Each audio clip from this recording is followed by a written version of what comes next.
Namaste.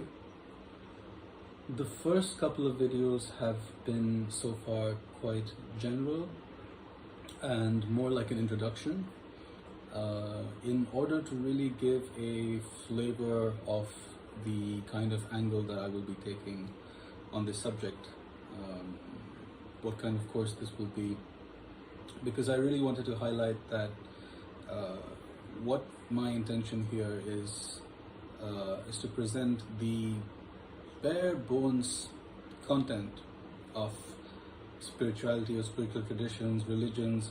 At the end of the day, what are the truths, quote unquote, that everything boils down to at the heart of it, in essence. And here I'm not concerned with superficial details like what garments does that particular image of God wear, or what things, how many hands do they have, what do they hold in their hand.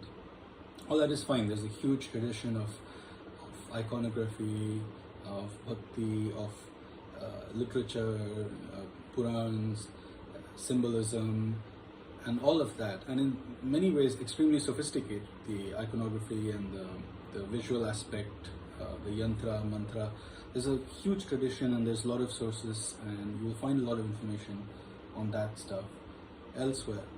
But I really wanted to get at the heart of what are the takeaways, what are those things that I wish everybody knew, regardless of religion, whether they convert to my religion or someone else's religion, doesn't matter. This is what I think people should know, what I think will make them happy, what I think will make them better people. I'm less concerned with, are they calling God by the same name as I'm calling God? So this is something, fundamentally I believe that these truths are not tied to a religion, or any particular religion. They must be inherently secular, right? Because these are truths that are relevant to any human being by virtue of the fact that they are born as a human being in this world, in this creation, and not dependent on the time or place or era or country or the prevailing religion at that time, prevailing interpretation of religion, prevailing stream of that religion, church, local community. All these are arbitrary, right, compared to the fundamental truths about who we are, what makes us happy, what is death, what is birth, what are we doing here. So I wanted to very clearly establish that all of what I say, the intention is that it ought to apply to everyone. It ought to be something that anyone from any religion can listen to and resonate with. And fundamental assumption is that all these are talking about the same thing. All these are different paths to the same truth, a concept. Different paths to the same God, different ways of understanding the same ultimate reality. And so fundamentally, I don't think there are differences. I think superficially there are differences. Fundamentally, there's a lot of unity. Okay, so the actual structure of these videos, these talks, I envision as having some kind of a rough, arbitrary division into various concepts. Certainly maybe a video per concept, like spend the first two kind of introducing the idea of God, or what kind of idea, thing, entity God is, or what kind of question, the question about who is God is. So very preliminary stuff, but I would like to focus on the content of God. How has God been understood in these different traditions? What are the key features? What are the main points? Maybe a video on the world. What is the understanding, perception of this world, this loka that we are in, according to various spiritual traditions, where too I see there's a lot of similarity and certainly differences from the materialistic view of the world, the scientific view of the world, the maybe common sense view of the world. So there's specific wisdom there about what this world is like, what's its fundamental nature, what its purpose is, how one should live in it. about life, about death. Again, there are commonalities about the afterlife. People tend to think that the Abrahamic afterlife is very distinct from those of Eastern religions and so forth, and Buddhism. But I think that fundamentally these two are really about the same key features, the same truths, with maybe superficial differences, which doesn't matter so much. How many levels of hell there are, what does the devil look like? But these things are less important. Death, how is death understood in these various spiritual traditions? So maybe a video for each topic as such. Maybe more specific ethics, maybe more specifically on the different types of the devotional service, self-knowledge, knowledge of the self, and so forth, various types of yoga. So I really intend to cover the whole gamut. And at every stage, I believe there is something to be said which is general, which is common, which is the highest common factor, which is secular in the sense of not tied down to one particular framework of understanding, which is intensely relevant to all of us, which is true for all of us, and which is the most essential of this entire baggage, this entire corpus of literature, traditions, poetry, hymns, practices, precepts, the essence, what this is all about. It's better to have the essence and not the frills than to have the frills and not the essence. It's good to have both. So, I thought that maybe, so I guess officially kind of now is where we'll really be starting about what are these conclusions that spiritual traditions reach. And I thought I'll present them in the form of these short statements, aphorisms, because they can be quite simply stated. It's not that you have to read pages and pages of dense prose to understand what is Brahman. I mean, there's a reason we have the sutra tradition in India, which is short statements that can then be elaborated upon. And these are called aphorisms in the West. These short, pithy statements that capture a lot of wisdom. Interestingly, this is the trend also of modern science. If you know much about the theoretical side of something like physics, and the whole idea is to condense everything that we know about a particular field, like let's say gravitation or electromagnetism, into these few short equations, from which everything can be derived. That's very much the trend nowadays, unification. And everything that we know about particle physics, about all the forces, everything we know about gravity can be summarized in one short equation called Einstein field equations. Everything we know about particle physics except gravity, everything else can be summarized in one equation called the Standard Model Lagrangian. Now it's a very long equation, and scientists are continually trying to make it shorter, more concise. So it's very interesting that this is the trend that this body of knowledge is taking, and this has always been the inclination, the leaning of these ancient writers of sutras, right? To write everything as concisely as possible, often omitting prepositions and clauses, and one has to infer even what the sutra is referring to, which of the previous sutras it is being referred to, and so forth. And then, of course, you have this tradition of expanding these sutras, commentaries upon commentaries, books written about commentaries on sutras. So you can endlessly expand them, unpack them. And of course, that's where the diversity of ideas comes in, because there's some inherent ambiguity. The more information you pack into the smaller space, the more ambiguous it is, right? And Sanskrit allows for that ambiguity, because that's how you pack in more information. But that also means that you can have completely different readings of any text. Like in Bhagavad Gita, I mean, they're very, very Advaitic commentaries, and there's very, very dualistic readings of it as well, the same text. So this is one of the drawbacks, I guess, but it also represents a wealth of different ways of looking at the same thing. As long as we don't lose sight of the fact that the truth is the same, Dvaita, Advaita, it doesn't matter. The truth is the same, whether you follow Bhakti or Jnana Yoga, doesn't matter, you get to the same goal. They're just different angles of approach. So all of these, I mean, texts like Gita are so dense. Any one sentence you can take and let it simmer your whole life. Put it in your pocket, and it will guide your whole life. Any one shlok, karmaniya adhikaraste ma phaleshu kadachan. If you just take that, if you just spend your whole life understanding that, applying that to every situation in life, that will take you very far on the spiritual path. That will take you very far. People don't do that, don't apply it. They think they need to keep reading, keep collecting more and more. All you have to do is any one of these statements, apply it. I'm sure 80-90% of human beings' problems would be solved if they applied this one shlok.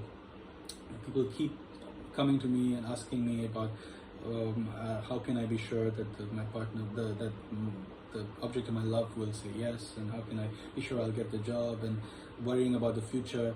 All my job is then to repeat this one shlok again and again. Don't try and control the outcome, you do your work. So 80-90% conservative estimate of our problems are from would be solved by just taking one of these sutras to heart. Any one of the sentences from Bhaja Govindam. A teacher, a spiritual teacher, can preach their whole life based on one of these sutras and help people immensely. And all they have to do is keep reminding people and keep applying it in their particular situations. It doesn't matter if you've not read all the Vedas and all the Upanishads and all of that. One of these statements can be something like, God is everything, which I think I explored in some length in the previous video, or only God exists. That is enough to give you all of spiritual wisdom. If you unpack that implies treat everything with respect. That implies don't hate anything. That implies preferences don't make sense because it's all God. Raga Dvesha it doesn't correspond with truth, with reality. That implies a lot of things. That implies how you should act, how you should behave, what your attitude should be towards things. So any one of these is enough to derive all of spiritual knowledge. That's the point I'm making here. So hopefully I can present some of these and unpack them. But they're short, they're easy to remember. Equanimity, all of these, the equanimity is one of the highest spiritual wisdoms. Sthita prajna, sthita dhi, having the same attitude towards success, failure, honor, dishonor, labha, labha, jaya, jaya. One of the key wisdoms of the Gita, all of this can be derived by just those three words, God is everything. Then why would you have hatred towards anything? Why would you have lust towards anything? So just like the scientists can derive all those laws from that one formula, in this field also you can derive all of spiritual knowledge and wisdom from any one of these. Or even one word, you don't need just equanimity or gratitude. From that one word, gratitude, you can derive a lot about how you should act, behave, etc. Surrender, another key word. Okay, so let me break it up into a few of these key conclusions. I won't call them like axioms because they are the final results of spiritual contemplation, meditation. These are the final, the pinnacle. Number one, so I'm ordering this in a fairly arbitrary way. Number one is, I think, before you talk about is God male, female, what are the features, how many arms and legs, is God personal or impersonal, or should we have follow Dvaita, Advaita? Before any of this, I think the key point, which even atheists would do well to understand, is that there is an absolute reality out there. Things like morals are not relative. There's an absolute reality, and the way I would phrase it is there's an absolute direction. If you understand some mathematics, you can think of it as an axis, as a number line. There's a direction towards and away, like positive numbers, negative numbers. Or you can imagine a point at the center, the origin, and lines emanating from it. Each line, there's a direction towards the center and away from the center.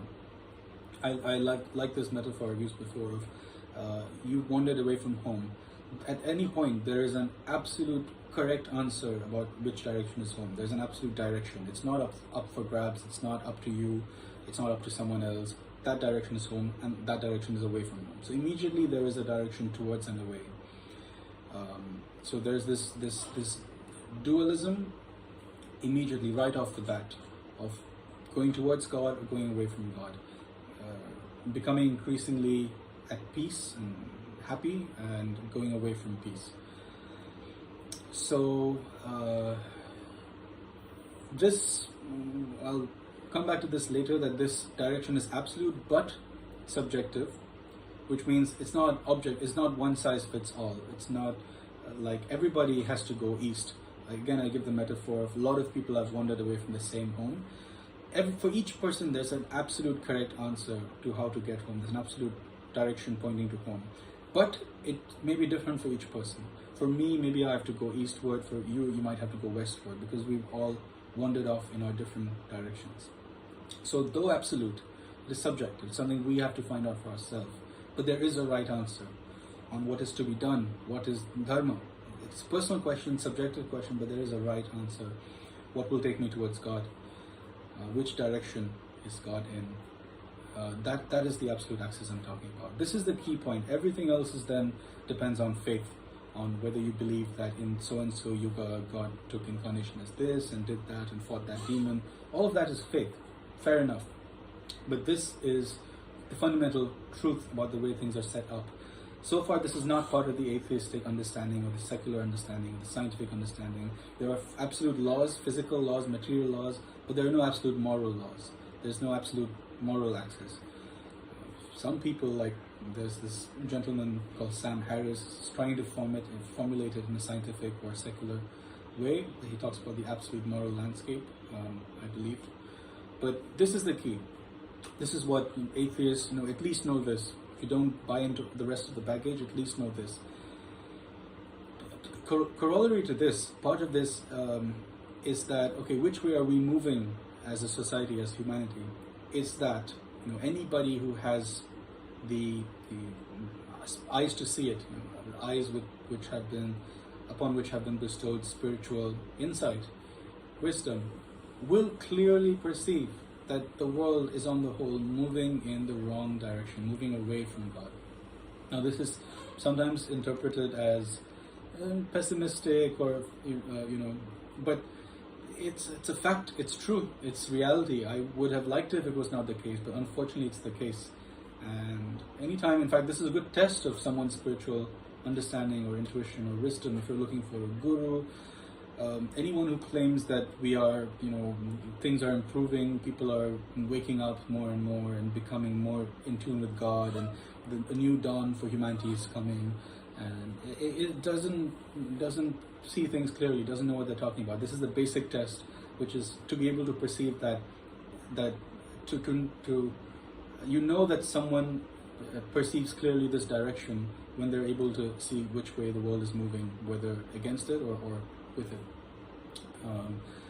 And for example, I always found it very strange how, I think it's Guru of Sri Yogananda, Sri Yukteswar, who proposed this based on some of his own scientific calculations, that there's this ascending yugas, these 4 cycles of the epochs of time, which traditionally in Sanatan terms is very clear, it's declining progressively until there is a pralaya and then it starts over again.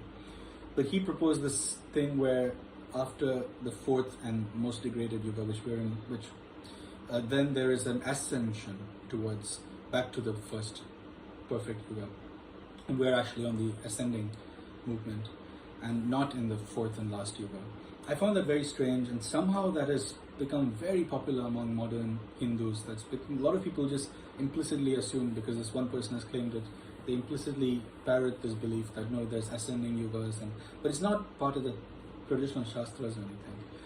So it's very clear to me that society, that we are all moving the wrong direction, unfortunately.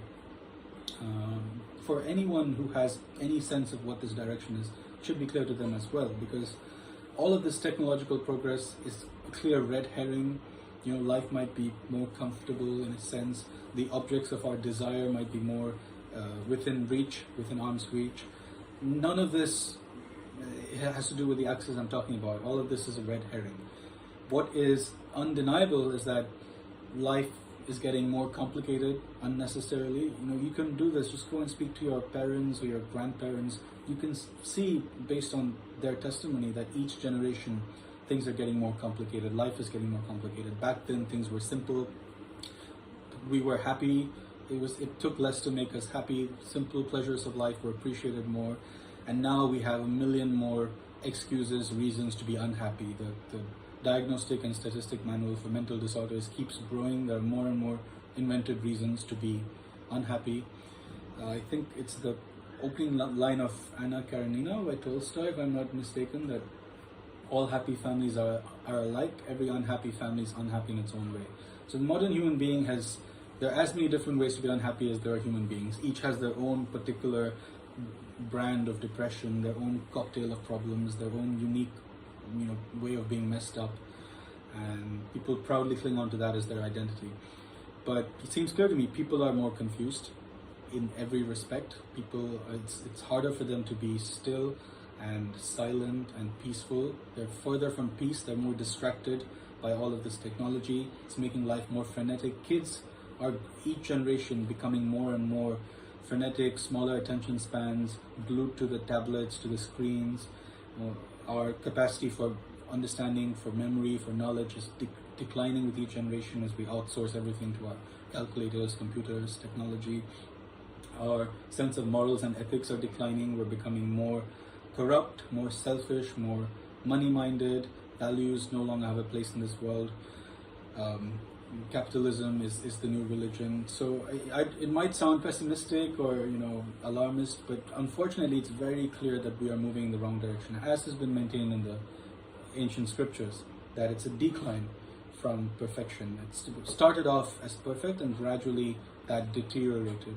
Wisdom deteriorated, the human capacities deteriorated, lifetimes deteriorated. Interestingly, this is mirrored in science, where there's this concept called entropy that keeps increasing as the age of the universe progresses. Entropy is basically disorder. Things get more disordered, things get more chaotic. I think this is reflected also in the moral landscape and in our everyday lives, in our morality, in our character, in the character of each generation.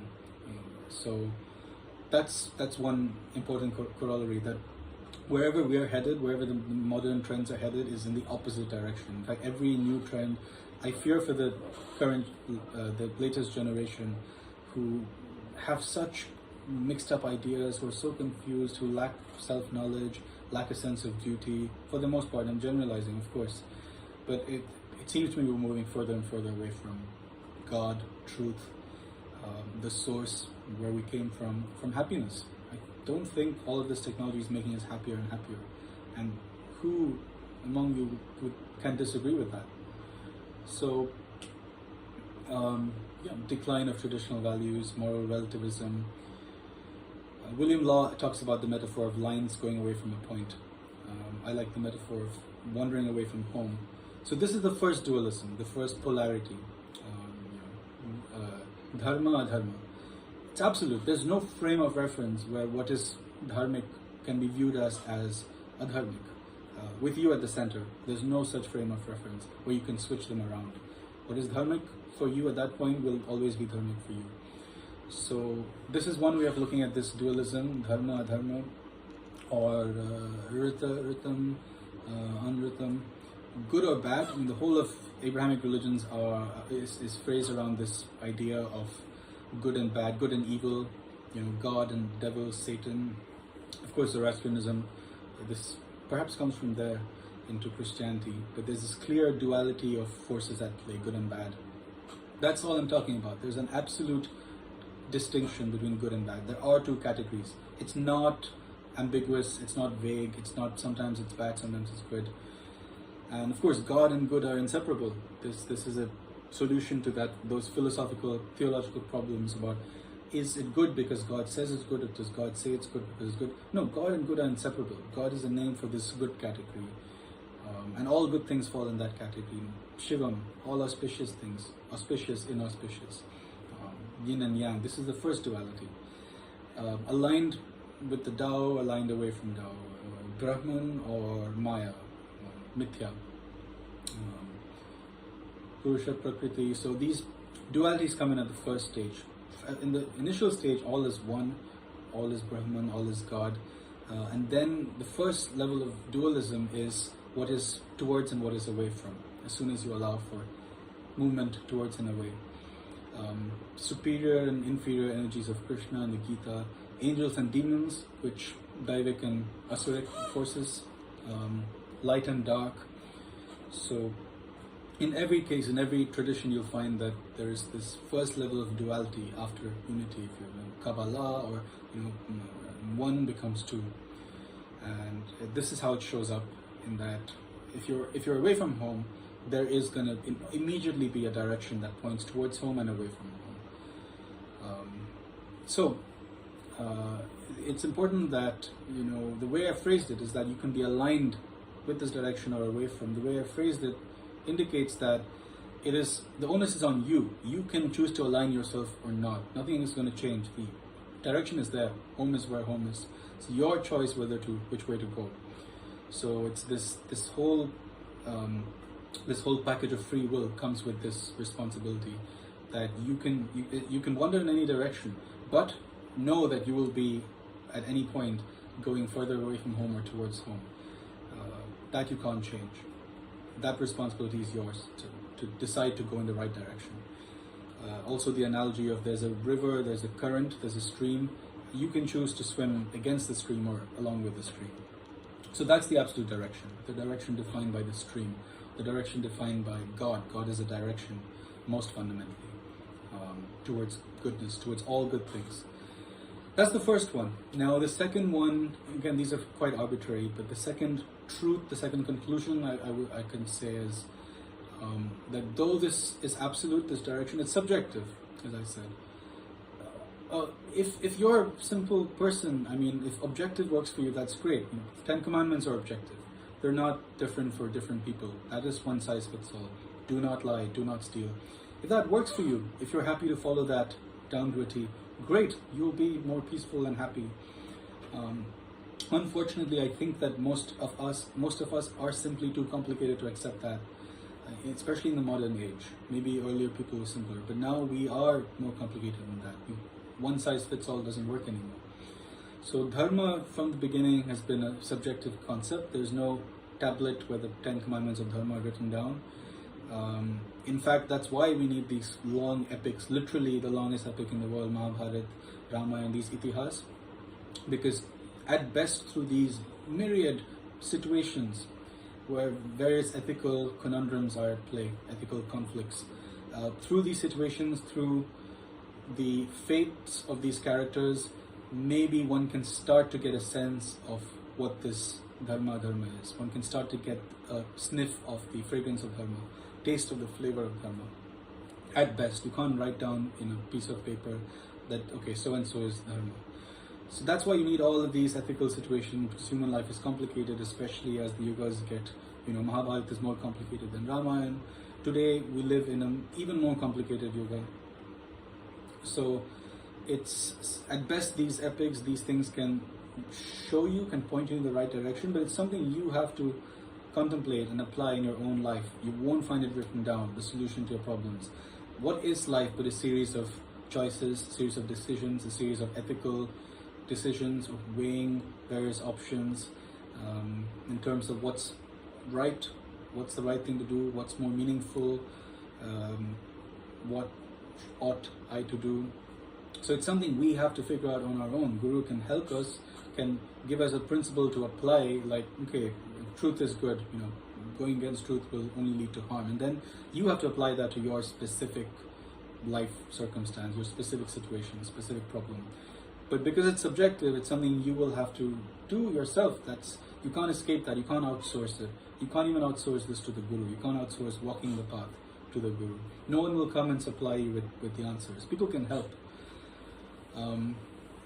So that's what life is. It's a crisis of dharma. The purpose of life, one of the purposes, is to become aware of what this direction is. Slowly, by wandering and looking around and perceiving that, okay, things are getting more dark, I'm getting more and more lost, things are getting more unfamiliar, I'm wandering into a bad part of town. that is a hint that I'm going in the wrong direction. Or things are looking nicer, it's getting lighter, more bright, things are sorting themselves out in my life, I feel happier, I can see the goal. That is a sign that I'm walking in the right direction. So this world, this life, your fate is all to give you hints and clues about, to find out what this direction is, this correct direction. Are you in the right direction or not? Life is finite, our time is finite, resources are finite, so we have to make the right choices. And ultimately, ideally, this should be what guides our every decision, that what is the right direction to go in. Not material gain, not hedonism, but what is dharmic. So even the best I can do is give some pointers from what the wise people have said across history, and then maybe you can apply to your own life. The reason what I say and what people say can still be relevant to your decision about finding the right direction is because we're all fundamentally the same. We've come from the same place.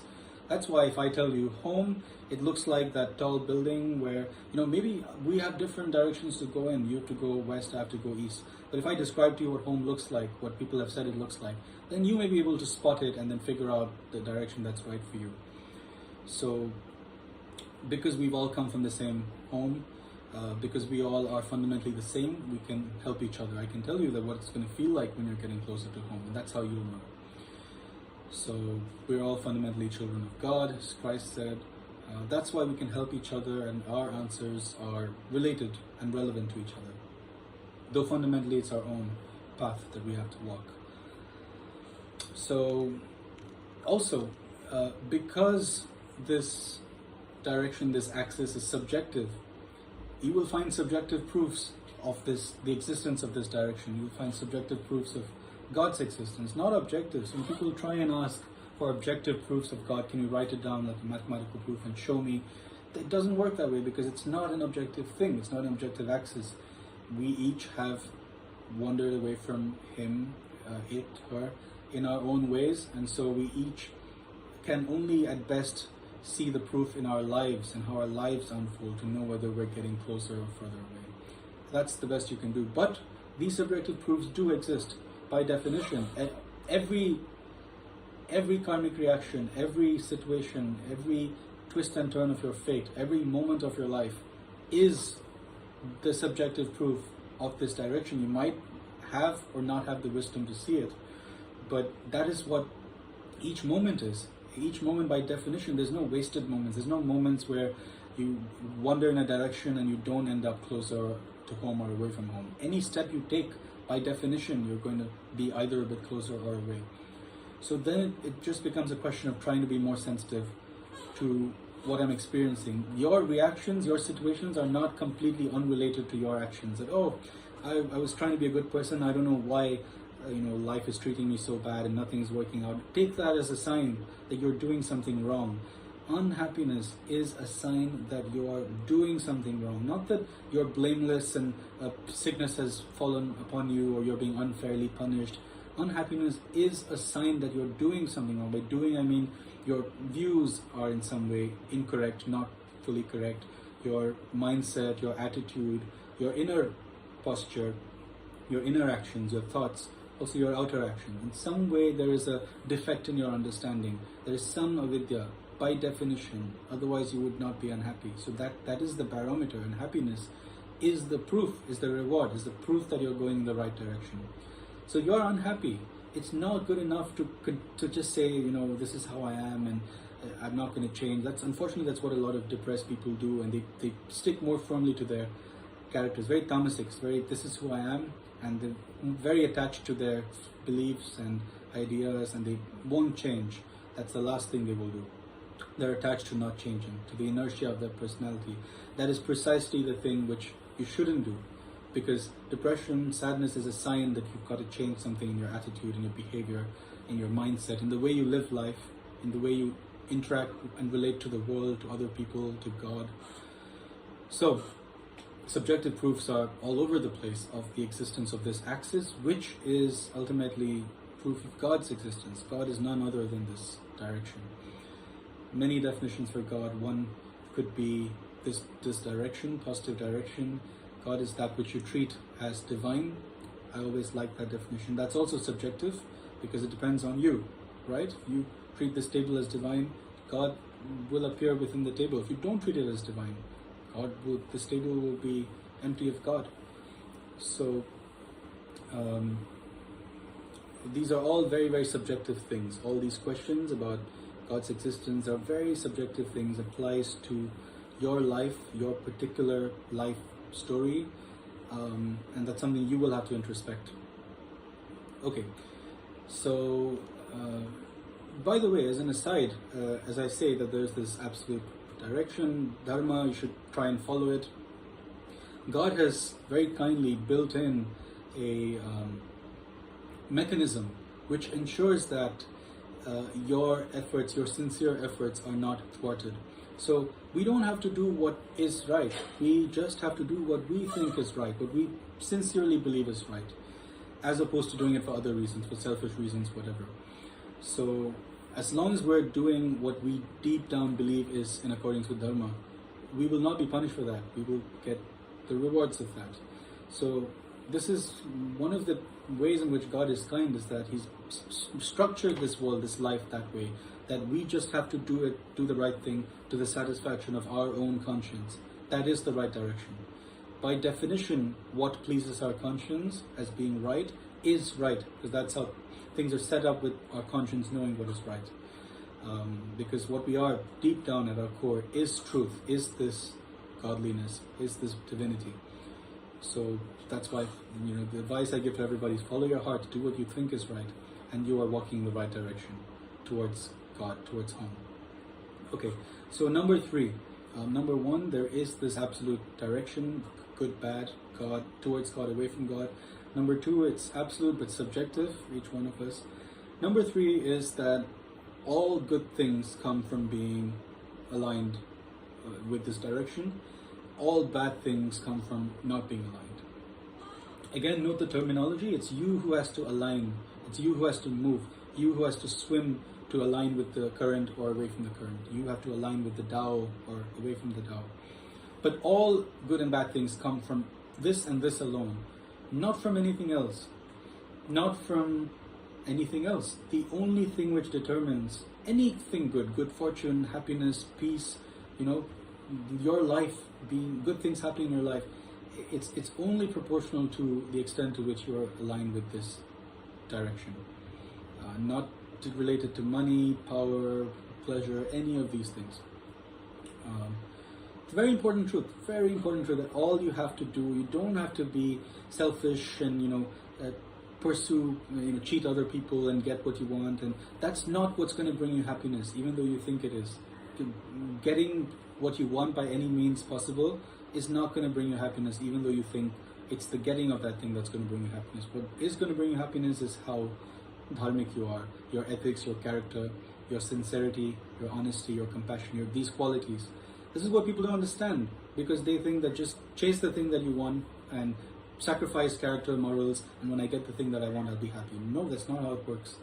So if only people knew this, they would live their lives solely according to character and morals, and not with any other motivation. Because that, you yourself will be rewarded. It's in your self-interest to be selfless. It's against your self-interest to be selfish. So as I said, happiness is a sign of alignment. That's a good thing. But all good things will start looking up. Things will start improving on all fronts. You can read this in any scripture in Dhammapada.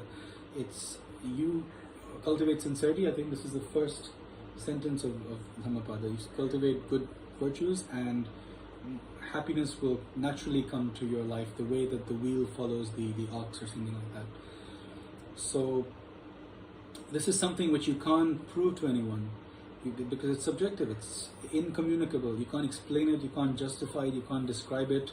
Your level of peace, you know deep down if you're at peace or not, how much at peace you are. And that's why this proof is the most compelling proof, more than any objective mathematical proof. Even though you can't communicate it to anyone, it convinces you beyond any other proof, because you know when you're happy or when you're not. This is something you can't even lie to yourself about. You can try to for some time, you can pretend to, ultimately you can't. Ultimately you do know, just like you know if you're in love with someone or not, you know if you're happy or not. And that's all we have to do then, is to use that as a hint, a signal for if we're moving in the right direction or not. Now, what I'm trying to say with this third statement, that all good things come from being aligned, all bad things come from not, is to say that there are two distinct camps. All good qualities, all good things in one camp, all bad things in the other camp. In the Gita, these are the Daivic and Asuric qualities that Krishna talks about. So all of them come in one category, all the positive qualities, being virtuous, being kind, being charitable, being honest. And that's why you find that these virtues tend to stick together. One who develops compassion automatically develops truthfulness. One who develops truthfulness automatically develops being charitable. So they stick together, they attract each other, they attract the same energy, if you will. Birds of a feather flock together, if you will. This applies to the Devatas and the Asuras. You want to think of it that way, that these Devatas stick together, these Asuras stick together. So the negative qualities attract each other as well. If you allow yourself to become host to one of these negative qualities, jealousy and greed, it's more likely that you will attract other negative qualities, anger, lust, ignorance, because that's one camp, that's one category. All the tamasic qualities are one category. So this is the Deva Asura. This is the two categories, the two camps, the distinct camps. Now, of course, it is true that we can have mix of both. That is the difference between humans and Devas and Asuras. That Devas and Asuras, Devas can only be Devas. They can't have these Asuric qualities. The Devas are like angels and demons, roughly speaking. And the Asura is pure Asura. But no human being is pure Asura or Deva. By definition, we are a human being. So human being is that creature that is complex, has a mix of the two.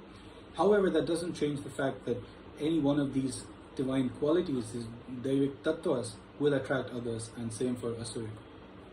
You'll notice this in areas where sins are being committed, abominable things are being done, deplorable actions are being committed. A certain type of person will flock towards that. A certain like-minded group of people will form around that. And sinful activities go together. You will find this if you do something which is, against your higher purpose, awareness, consciousness, which is more in the line of just selfishly chasing pleasure. Those activities go together. After doing one, you'll be tempted to do another. They flock together. That's the point I'm trying to make here. That even though we're a mixture of both, these tendencies go together, attract each other. So, this is a clear distinction. One category is categorically good, one is categorically bad. Again, an aside maybe on these Devatas and Asuras, these angels and demons. Now we're starting to talk in terms of more religious language and symbolism, and for a lot of people who are not part of these traditions, it might seem maybe a bit childish, to personify these forces. Actually, in a sense, taken with the right understanding, they're not childish, but in a sense more real than you and I, than us. I mean, we personify this character, we call this a human being, even though we don't control the thoughts that pop into our head, we don't control, those thoughts lead to words and actions. Ultimately what we do, we don't choose the choices that we make, we don't choose to make those choices, we just act based upon our tendencies, based upon our conditioning. So this notion of an entity, of an individual, firstly, cut off from the whole, this individual entity called the human being, who is free to act, who is not just a machine, who has free will, who acts according to their intentions and their wishes and their choices. That is the fiction. That is the childish fiction. There's no such entity. You are not free to even determine which thoughts pop into your head. They just pop in and you act accordingly. So you claim to have free will, yet you sin as if you're possessed, as if you can't help it. You do things that are against your self-interest, self-harming things, self-defeating things, as if you can't help it. Why would you do that if you're free? Addictions, self-harming behavior. And when good thoughts come, you take credit for it. When good ideas come, you take credit for it. But they come to you, not from you. So there's a lot of contradiction in this notion of a human being. We act like we are these free agents moving through the world. And of course, the modern world, one of the ways in which it's becoming more ignorant and deluded is that it's become more about this cult of self, cult of individual. We take this individual very seriously. Their thoughts, their emotions, what they want, we take as gospel truth. What comes naturally to them, I feel this in this way. We worship on that altar. We pray to that as God, the individual's impulses. So this is the trend for the future, of course, as you can see. Nowadays, if you look at the world, we're starting to more and more give respect to this, how we feel and what we think and what we believe. And this will just take us further and further from God, the more individualistic we become. Because it's not about where you find yourself now. It's where I am, that is right. That's where I plant my flag. It's where I am, where is home. Notice how far you wandered from home and correct where you are by moving, by changing. Not where I am, that's what's right. The world has to change to fit me. So that's the doctrine nowadays, that whoever you are is right. You should accept it. Others should accept it. What is natural is what is good. That's not the case. One of the ways Christianity understands this wisdom is the phrasing that we are born as sinners, the original sin. What that means is just this, that there is some work to be done. We are here not to be the way we are conditioned to be, but to change, to improve. Sanatan Dharma, the way they phrase it is that this world is founded upon Maya, which is false, not founded upon what is real. The foundation of this world is false. So another digression, a digression upon a digression, but yeah, this is the notion of a human being is the problem. This character, this personality, this has to be moved out of the way. The Atman, the self, has to be worshipped. This person is standing in the way. So these ancient descriptions of these intangible forces that act in the world on a personal level, societal level, devas, asuras, they're not childish, but rather a deeper description of reality. We are not as free as we think we are. At least we don't act like it. Even if we're free, we don't act like it. We act like we're bound. It's true that we don't have handcuffs, but yet we walk around with our hands together. So ultimately, we are bound, practically, for all intents and purposes. So there is this whole world of invisible things out there that are influencing us, good thoughts, bad thoughts. There is this categorical difference. There are two types of thoughts. In those old days, the cartoons would show this small angel, small demon on each shoulder, giving you good advice and bad advice. There's that old parable about the two wolves inside you, one is good, one is bad. This is a much deeper understanding of the human being and of the world than the modern notion of the human being acting freely, pursuing what they want without any care for good or bad. No, it's rather that the human being is this empty vessel, and good thoughts visit them, bad thoughts visit them. Devic tendencies, asuric tendencies. The human being is this conditioned thing, and the conditioning can be either good or bad, some mixture. So those two distinct categories are there. Any thought, is either coming from a good place or a bad place. Any action is either in alignment with the truth or out of alignment. Any personality trait, any quality is either a good characteristic, Daivic or Asuric, as in the Gita. So these two forces are every bit as real as our actions and the consequences of our actions, even more maybe. So these categories are real. They're something which many people, especially without a religious foundation, spiritual foundation, are totally blind to. They think that there is no absolute right and wrong. Life is just about your motives and your desires and your intentions. Okay, so these two categories, maybe a few more words about them and then I'll wrap up. So in Western religions, we think of this sometimes as angels, demons, heaven and hell. It corresponds to the same two categories, that if you act in alignment, if you keep going towards God, the things will start looking good. Things will start looking brighter. You'll feel a sense of you're getting back home. You're not getting more lost in the city. So that is heaven. Life will take upon this quality. This world will be transformed into a heavenly world. Life will be transformed into a heavenly existence. That's what heaven means. And if you keep going away from God, this world will start looking quite hellish. So yeah, in a sense, the afterlife is more complex. than just eternity in heaven, eternity in hell. But that Abrahamic understanding captures an important feature of the fact that there are these two directions. Number line, you take positive numbers, negative numbers. If you keep going in the negative direction, things will get more and more negative. If you keep going in the positive direction, things will get more and more positive. So in a sense, this afterlife does decouple into these two very distinct categories of things getting infinitely better or infinitely worse. That's what heaven and hell captures, these bi-directionality. So whatever future embodiments you have, births in physical planes, those lives will feel heavenly or hellish depending on the direction you're going in. The better analogy for the number line is that 0 is home, and then you can keep going away from home as you get further down the number line and further and further from home. So there is heaven and hell on earth itself, and that, I think, is the wisdom behind heaven and hell. And isn't that your experience? That if you're going in the right direction, things get better on all fronts, you are happier, people are nicer to you. Isn't that your experience? And if you're doing something which you know you shouldn't, life gets bad, you're not rewarded for it. Things get more painful, you get into more trouble. The more you sin and you procrastinate on the sadhana, the spiritual path, on doing good, you will not be rewarded, you'll be punished. This is our everyday experience. We just willfully blind to it because we want to continue sinning and pursuing our selfish desires.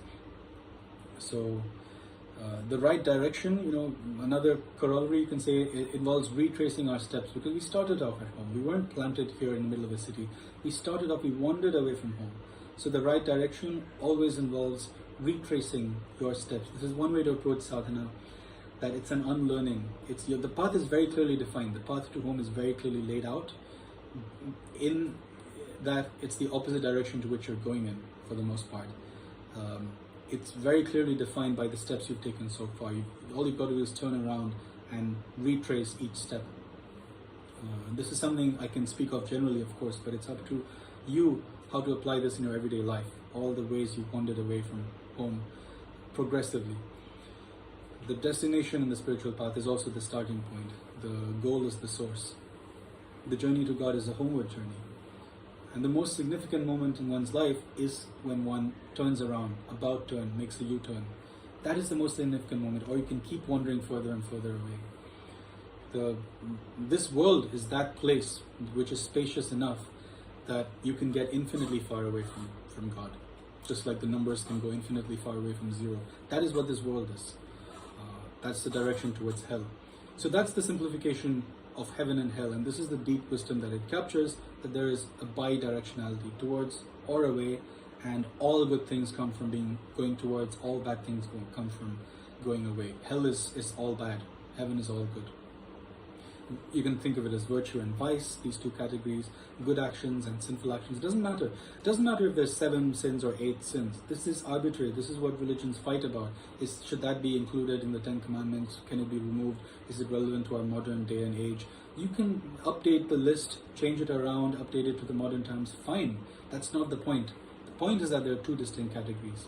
Manusmriti is not set in stone like the tablets of Moses. The point is that we shouldn't throw away the baby with the bathwater, that you shouldn't reject the notion of moral good and bad absolutely because you don't agree with one or two of the orderings. So all religions agree on this point. One has to really go out of one's way to find contradictions. These basic virtues of humility, patience, kindness, charity, celibacy, restraint, whether it be it in Buddhism, there are these 10 paramitas, perfections, virya, apamada. It was the last words of the Buddha was keep striving with diligence. Diligence is a common virtue. Dana, charity, naishkramya, celibacy, shanti. In the Gita, you have these divine attributes: fearlessness, simplicity, austerity. You can look this up. Non-violence. There are many are listed. Tranquility, renunciation. And often in Sanatana Dharma we find the most comprehensive, detailed, spelled out lists. Freedom from coveting, from jealousy, gentleness, modesty, vigor, forgiveness, cleanliness. All of these are the virtues and the Daivic qualities. In Christianity, we have the 7 sins: pride, anger, greed, envy, lust, gluttony, sloth. In the Gita, we have the same: pride, anger, arrogance, harshness, conceit, ignorance. So it doesn't matter if one or two of these are slightly different or synonyms. The basic point is the same. As said in the Gita, the transcendental qualities are conducive to liberation. The demoniac qualities make for bondage. So all good things come from the good qualities. All bad things come from the bad qualities. Islam, likewise. You can look at traditional sources. Or I was reading this mystic's Al-Ghazali. He talks about heaven and hell, the day of judgment. That each hour of your life appears as a drawer or a cupboard, and you can open it, and either light will come forth, which means you've done good in that hour, or darkness and a foul odor will come, which means you've done bad, or neutral, you've wasted the hour. So every religion understands this good and bad dichotomy. Simplistic though it may sound, nowadays I think we've become so complicated, so clever, that we've forgotten this simple truth. It's too simple for the intelligentsia of today, which is overly complicated. You don't need a PhD for this. You don't need to read the Upanishads for this. There are right and wrong things. Do what is right, don't do what is wrong. It will benefit you only. All good in your life will come from doing what is right. All bad will come from doing what is wrong. What could be simpler? And who doesn't know this? Yet, how many of us live our lives this way? That is the problem. That eventually Maya comes in, we're seduced by Maya, we're seduced by ego, by lust, by all these things. Mara, the temptress. We consciously do what we know to be wrong, and then we suffer for it. It's not like we don't know that it's wrong. So don't do that, because your happiness only is what depends on this. That's what Krishna is saying. That it's your happiness only. Being truthful, forgiving someone, it doesn't benefit. It's not to do it for the other person. You will only be more peaceful, because forgiveness is a virtue. That's part of the good category. It will attract other good categories. It will make your good qualities. It will make your life heavenly. It will give you peace and happiness.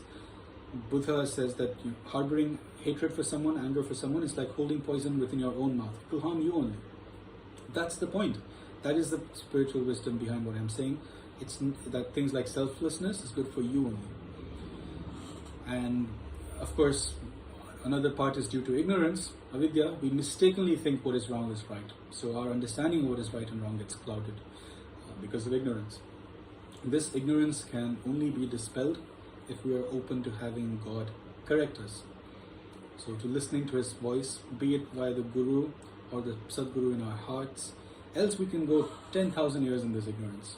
Else we can keep wandering further and further away from home without realizing that things are getting darker and getting more lost. This part of the city is unfamiliar. My feet are blistered. What is going on? And we still won't have the wisdom to turn around. That is how bad human ignorance is. That it really takes divine grace. This is where divine grace comes in. Whatever finally makes you turn around is divine grace, because by definition, if not for that, you'd keep going in that wrong direction. Simply by definition, by virtue of the fact that you've been going the wrong direction so far without realizing it. So one has to stop and be open to learning, be open to listening, be open to course correction. And so I mentioned this as number 3 because this is so important, more than what is the name of the God. These qualities are important. If you call your God Jesus or not, that's fine. If I was a Christian missionary, I would say live your life according to the 7 virtues, don't do the 7 sins, and you'll go to heaven. It's not about have you heard the name of Jesus. So these qualities are far, far more important than what is the name that you call God or whatever. We've lost that, of course. Okay, few others, very quickly, I won't expand on them. So these 3 points I've mentioned. Third one, all good things come from the good camp, all bad things come from the bad camp. Number 4, God is everything. Again, a very short statement which can be unpacked. I've unpacked this a lot in the previous video, so I'll move on. Only God exists is a way of phrasing which I like. Yeah, and that leads to everything. It leads to how you should treat others, how you should live life. It's unitive. Everything, you have a same vision towards everything, as Krishna recommends in the Gita. You have love for everything. You treat everything as divine. Number 5, also we mentioned, even though God can be found everywhere and must be found everywhere, He can also be found nowhere. That's a very important way in which this world is designed. People say, where is God? Why can't I see Him? No, this world is that place which can look either filled with God or bereft of God. That is the name of this world. The world allows for that two possibilities depending on you, on your actions. So this is basically saying that God is veiled naturally. It depends on your eyes whether you see Him or not. Again, I've spoken about this before. Number 6, God is seated in our innermost being. So you can find Him out there in the world, but you don't need any of that. You don't need to read any scripture. You don't need to open any book. You don't need to get initiation. It will help. It will help to have a guru. But fundamentally, these are not requirements. God has given us everything we require to turn to Him by virtue of our birth, by virtue of being seated in our hearts. We have a direct link to Him. We don't need any middleman. We don't need any scripture. All those can help, but we don't need it. He's closer to you than you are to yourself. Interesting corollary, let's dwell on this, which is that in a sense God is everything except you, or at least who you think you are, which is the false ego. This is a good heuristic to live by. If you want to look for God, look for Him everywhere outside. See Him in everything outside, everybody else, everything that you interact with, and see Him as your Atman, your soul. The only place where you shouldn't see Him or shouldn't worship as God is your body-mind complex. God is everywhere, but in a sense, a useful practice is to realize that is where you'll find God in the least. That is useful because it neutralizes our imbalance, that is where we look for Him the most. That is where we worship. That is what we worship the most, at the expense of everyone else, everything else, and our Atman. We sacrifice our Atman on the altar of the body-mind complex. That is the Jada, that is the unconscious part of you, that is the Maya part of you, that's the shell of Maya.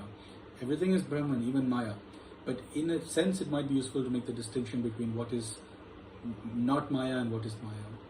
The body-mind is the only thing that is Maya. We worship on that altar. We blindly chase our desires, our pleasures. But the body-mind is just dead conditioning.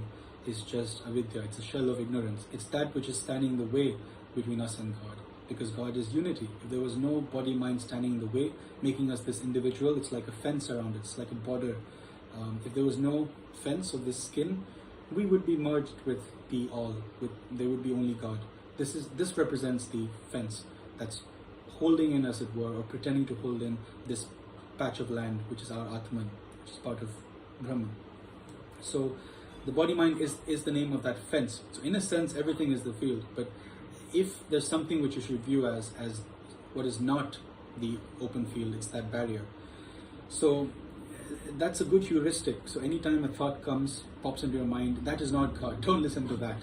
God is that voice which comes from the Atman, which may contradict the thought, which may encourage you to go out of your comfort zone, which may contradict what you believe, what you think. So that's one heuristic. Means it's a useful rule of thumb to apply. Look for God in everybody, everywhere. Look for God in your Atman, just not in the body-mind. That's the one place you won't find Him. So if you live continually in the mind, if you continually obey the mind, follow the mind, listen to the mind, slave to the mind, body-mind, then you are far from God. So God is everything. God is seated in our innermost being. And a good place to look for Him is anywhere except the body-mind, which is the shell. It's not the innermost being. Who you think you are, personal ego.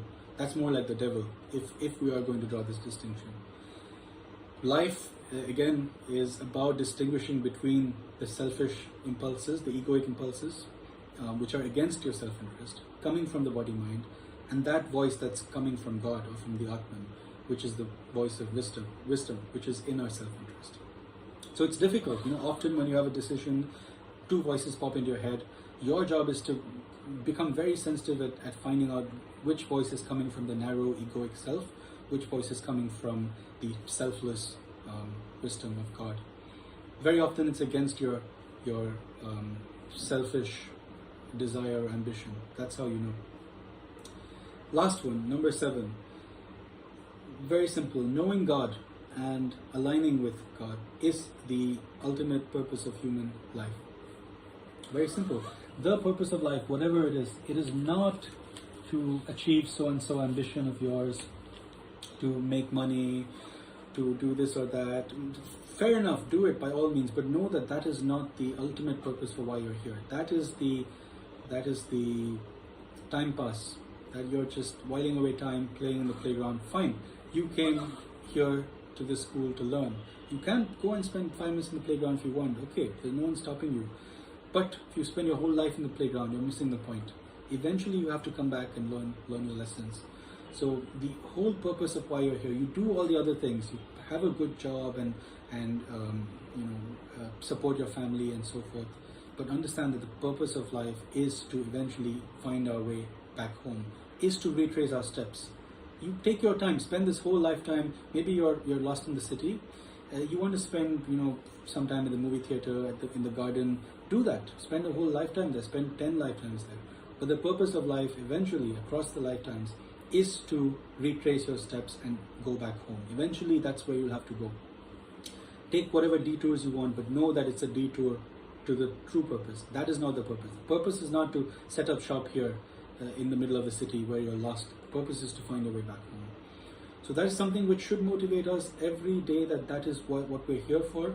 That is what will make us happy. Whatever our problems are, personal life, professional life, this, that, whatever our problems are, and we keep trying to find happiness in particular ways by getting this job, by doing this. All we've got to do is ensure that we are constantly being sensitive to what is the homeward direction and walking that direction, and that will solve all of these small problems, relationship problems, work problems.